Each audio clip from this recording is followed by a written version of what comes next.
My mother-in-law swears she doesn't do social media. So why does a stranger's account open my profile before I'm even awake? Let me back up. My husband and I have been married for 2 years. His mom is polite, distant, the kind of cold where everything she says is technically nice. She tells everyone she can barely use her phone. No Facebook, no Instagram. I don't understand those things, she says, every holiday. Then a friend showed me a tool that shows who actually views your profile. Not who likes, not who comments. The accounts that quietly watch. I scrolled the list, expecting my husband, maybe my sister. At the very top was a name I'd never seen. Some gardening account with a number after it. 73 views in 1 month. I clicked it. The profile photo was blurry, but I knew that kitchen. It was hers. So I checked the timing. And this is where my stomach dropped. The spikes weren't random. They landed on the day we announced I was pregnant. The day my husband posted us touring a house. His birthday dinner I wasn't invited to plan. Always late at night. And the next morning, she'd text him like she knew nothing.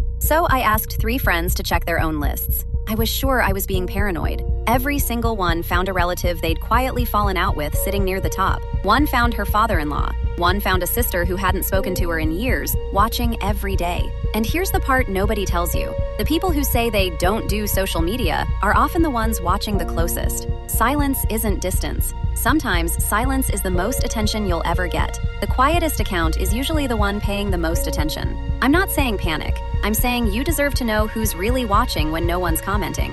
I only found out because I could finally see my full visitor list. Every account, every time. If someone swears they're not watching, that's exactly who you should check. Link below.